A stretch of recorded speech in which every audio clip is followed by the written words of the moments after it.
秘鲁是一个拥有悠久文化历史的古老国家，是古代美洲大陆三大印第安文明中心之一。考古发现证明，早在2万多年以前，就有人类在此繁衍生息。秘鲁意为玉米之仓，因此地盛产玉米而得名。还有说法称，秘鲁是16世纪初居住在巴拿马城圣米格尔湾附近的当地统治者的名字。西班牙王室于1529年颁布托莱多宪章，赋予该名称合法地位，将新近征服的印加帝国划为秘鲁行省。当西班牙人在16世纪抵达时，秘鲁是高地印加帝国的故乡，该帝国是前哥伦布时期美洲最先进的国家。征服印加人后，西班牙建立了总督辖区，管辖其在南美洲的大部分领地。独立前的秘鲁原始居民是奇楚亚、艾马拉、莫奇卡和普基纳等印第安人。13世纪，属于奇楚亚的印加部落自库斯科盆地向外扩张。1438年，奇楚亚占领整个秘鲁和附近一些地区，建立以库斯科为首府的印加帝国。该帝国是前哥伦布时期美洲的最大国家。1532年11月，西班牙征服者弗朗西斯科·皮萨罗率179人在通贝斯登陆，趁印加帝国因王位继承发生内讧之机，诱捕并处死印加王阿塔瓦尔帕，长驱南下库斯科，征服印加帝国。1542年，西班牙国王卡洛斯5世在利马设立秘鲁总督辖区。16至17世纪，秘鲁总督辖区几乎包括整个南美洲，为当时美洲最大的殖民地行政单位。殖民地时期，西班牙王室把本国的封建制度移植到这里，为最大限度地掠夺秘鲁的金银宝藏。西班牙殖民当局限制秘鲁农牧业、加工业和商业的发展，使秘鲁农牧业产品只能维持自给。西班牙殖民者还实行贸易垄断，严禁美洲各殖民地与欧洲其他国家直接通商，也不准殖民地之间有贸易往来。殖民者的专制统治和残酷剥削激起了广大印第安农民和黑人的反抗，也引起土生白人的不满。秘鲁的独立运动领头人为阿根廷人圣马丁和委内瑞拉人波利瓦尔。圣马丁在查卡布科战役铲除了智利的保皇派，在局部把秘鲁从西班牙解放后，圣马丁于1821年8月获得秘鲁自由的守护者称号。1822年7月26日和27日，波利瓦尔与圣马丁在瓜亚基尔举行了会面，决定秘鲁的政治前景。圣马丁希望是君主立宪制，波利瓦尔希望是共和制。尽管有矛盾，但两人在脱离西班牙问题上达成共识。会面后，圣马丁将军于1822年9月22日放弃了秘鲁，把独立运动的领导权交给西蒙·波利瓦尔。秘鲁国会于1824年2月10日任命波利瓦尔为秘鲁独裁官，这使他得以彻底重组政治和军事行政部门。在将军安东尼奥·何塞·苏克雷的协助下，波利瓦尔于1824年8月6日的胡宁战役决定性地打败西班牙骑兵。直到1879年，西班牙才最终承认秘鲁独立。秘鲁独立初期，军事领导人之间持续不断的权力斗争导致了政治不稳定。独立战争结束后，秘鲁公民希望结束独裁统治，建立一个真正的秘鲁政府，但波利瓦尔却希望建立安第斯联邦。秘鲁民族主义者和自由主义者于1827年1月26日至27日在利马发动叛乱，导致波利瓦尔政权垮台。在圣克鲁斯主持的军政府成立后，何塞·德拉马尔元帅出任秘鲁总统。第二年，秘鲁入侵玻利维亚，这结束了以苏克雷元帅为首的波利瓦尔政权。波利瓦尔因其在秘鲁和玻利维亚的影响力终结而勃然大怒，将怒火发泄在秘鲁政府身上，并随之提出领土要求。不久之后，波利瓦尔去世，大哥伦比亚随之分裂为委内瑞拉、哥伦比亚和厄瓜多尔。1827年8月22日，何塞·德拉马尔被新国会推选为秘鲁总统。在他的总统任期内，因他认为秘鲁被玻利瓦尔国家包围而处于不利地位，于是他宣布秘鲁与玻利维亚和哥伦比亚开战。1828年5月1日，由阿古斯丁·加马拉率领的秘鲁军队开始入侵玻利维亚。秘鲁军队很快占领了玻利维亚的拉巴斯省，建立了亲秘鲁的政府，并通过玻利维亚资助的从秘鲁阿里卡港出发的船只，成功地驱逐了驻扎在该国的哥伦比亚军队。玻利维亚事件引发了秘鲁与哥伦比亚之间的战争。玻利维亚总统安德烈斯·德桑塔克鲁斯在1836年至1839年间曾试图联合秘鲁和玻利维亚，成立了秘鲁玻利维亚邦联。秘鲁玻利维亚联邦的建立引发了邻国的警觉，在智利，部长迭戈·波塔莱斯警告他的同胞，联邦的巩固对智利的扩张计划意味着危险。智利和秘鲁结盟，使得所谓的联合复辟军的形成成为可能。到1859年，约有41000名秘鲁人在自1829年以来持续不断的内战中丧生。得益于秘鲁在鸟粪贸易中事实上的国际垄断地位，秘鲁开始通过铁路等各种公共工程实现现代化。历史学家巴萨德雷将这一时期称为虚假的繁荣。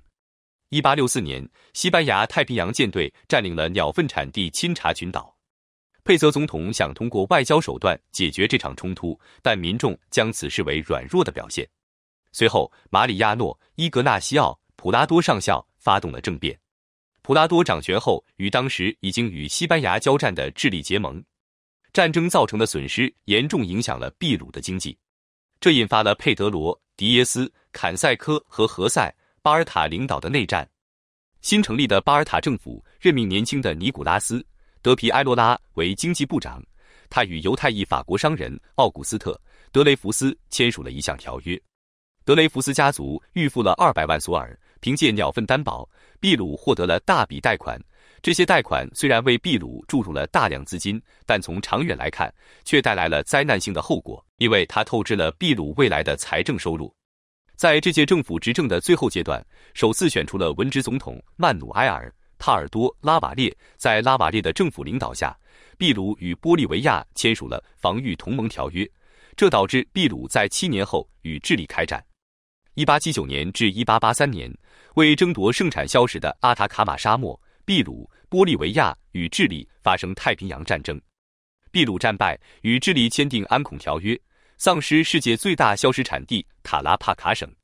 太平洋战争后，秘鲁经济状况进一步恶化。1919年，奥古斯托·贝莱吉亚依靠军队攫取政权，实行了长达11年的专制统治。1930年，莱吉亚被军事政变推翻。此后，桑切斯、瑟罗和奥斯卡·雷蒙多·贝纳维德斯2届军人政府执政。在此期间，阿普拉党势力逐步崛起。1945年，阿普拉党与保守派组成全国民主阵线，控制了议会。1948年，奥德里亚发动军事政变，他掌权后恢复了军人执政。1956年，奥德里亚在国内民众压力下被迫下台，曼努埃尔·莱吉亚建立文人政府。在1962年大选中，阿普拉党领袖阿亚·德拉托雷获多数选票，为阻止国会选他为总统，军方发动政变，建立了军人执政委员会，并于次年举行大选。1963年，人民行动党领袖费尔南多·贝朗德特里竞选获胜。他任期内试图恢复经济，但未能满足广大民众要求。1968年10月，正当秘鲁准备举行大选之际，胡安·贝拉斯科·阿尔瓦拉多将军发动政变，开始了又一个军人执政时期。贝拉斯科掌权后，提出称为印卡计划的较为激进的改革纲领，对外实行民族主义政策。因外部经济危机冲击和政策偏激过头，秘鲁国民经济陷入严重困难，社会矛盾日益激化。1975年8月，贝拉斯科被弗朗西斯科·莫拉莱斯·贝穆德斯发动的军事政变推翻。莫拉莱斯上台后，宣布进入秘鲁革命第2阶段。1977年2月，莫拉莱斯对前期政策做出重大调整，放宽对外资的限制。由于内外因素的影响，秘鲁生产连年下降。1977年至1978年，秘鲁发生严重经济危机。1979年7月12日，秘鲁立宪大会颁布新宪法，为恢复文人政权做了准备。1980年5月大选中，贝朗德再次当选总统。贝朗德随后努力发展矿业和石油业，后因债务危机、矿产和石油等出口产品价格下跌、连年自然灾害等原因，秘鲁经济再度陷入困境。1986年，人民党领导人阿兰·加西亚·佩雷斯当选总统，他对内实行过激的民众主义，通过刺激消费来恢复生产，以振兴经济；对外拒绝国际货币基金组织提出的经济调整方案，宣布只能用全年出口收入的10%来偿还外债。前2年，这些政策收到一定成效，但这些措施消耗了秘鲁的外汇储备，增加了财政赤字。因国际货币基金组织宣布秘鲁不能得到贷款，秘鲁政府借债无门，便大量发行纸币，引发通货膨胀。到1988年，秘鲁经济出现严重危机，年通货膨胀率高达1722%，国际储备为-3.5亿美元。在人民普遍不满的同时，反政府游击组织光辉道路的恐怖活动愈演愈烈，迫使秘鲁政府宣布全国1/3以上地区实行紧急状态，整个国家处于政治和经济的极度混乱之中。出于对经济和日益增长的恐怖主义威胁以及官员腐败指控的担忧，选民在1990年选择了一位鲜为人知的数学家出身的阿尔贝托·滕森担任秘鲁总统。1992年4月5日，因与议会发生矛盾，滕森解散了国会，暂停了司法机构，逮捕了几名反对派领导人。随后，他举行了新的国会选举，并实施了重大经济改革。尽管滕森取得了经济成就，但不平等现象仍然存在。滕森因其在反恐斗争中的胜利和在经济领域的成功获得连任。然而，由他的主要顾问，事实上的秘鲁国家情报局局长弗拉基米罗·蒙特西诺斯编织的独裁和腐败网络，最终破坏了该政权。贪污和侵犯人权等指控迫使滕森在2000年备受争议的总统选举后辞职。由瓦伦丁·帕尼亚瓜领导的看守政府承担了举行新总统和议会选举的责任。秘鲁可能党参选的经济学家亚里杭德罗·托莱多最终获得了总统职位。他的政府治下的矛盾之处在于，他深陷腐败指控，而秘鲁经济却成功摆脱衰退，实现了显著增长，尤其是在首都、中部高地和北部沿海地区。在此期间，秘鲁与美国启动了自由贸易协定谈判。但当时秘鲁农民对此反应不佳，托莱多在其执政的最后几年里，民意调查中的支持率一直下滑。2006年7月28日，前总统阿兰·加西亚再次当选秘鲁总统。加西亚在2006年大选中击败奥良塔·乌马拉，赢得选举。2011年6月5日，奥良塔·乌马拉成为继胡安·贝拉斯科·阿尔瓦拉多之后，秘鲁又一位左翼总统。尽管乌马拉执政期间，秘鲁经济年均增长率高达6%，但受外部经济因素影响，其年均实际增长率仅为2.8%。在2016年7月的大选中，佩德罗·巴博罗·库琴斯基当选为秘鲁新任总统。库琴斯基致力于融合和承认秘鲁的原住民，国营电视台开始用克丘亚语和艾马拉语播报每日新闻。库琴斯基因赦免前总统滕森而受到广泛批评。2018年3月23日，库琴斯基被迫辞去总统职务。此后，秘鲁又更换了3位总统。2021年7月28日，恰逢秘鲁独立200周年，左翼人士佩德罗·卡斯蒂略在2022年大选中以微弱优势击败滕森惠子。卡斯蒂略担任总统期间，右翼控制的国会对他启动了多轮弹劾。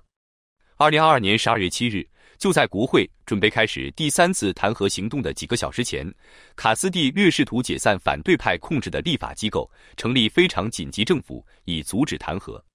作为回应，国会于同一天召开紧急会议，以101票赞成、6票反对的投票结果罢免卡斯蒂略，由副总统迪娜·博卢阿尔特取而代之。博卢阿尔特成为秘鲁第1位女总统。博卢阿尔特宣誓就职后，一群前总统卡斯蒂略的支持者在秘鲁各地发起抗议，要求博卢阿尔特辞职，释放卡斯蒂略，并召开制宪会议。12月，博卢阿尔特在致全国的讲话中宣布，他的政府将采取措施，将选举提前至2024年。该提议得到了秘鲁国会的批准。2024年3月20日，博卢阿尔特正式颁布已由国会批准的宪法改革法案，恢复2院制议会制度。目前，秘鲁经济在拉美国家中居于中等水平，是拉美自由市场经济较为发达的国家，是南美洲重要的区域经济大国。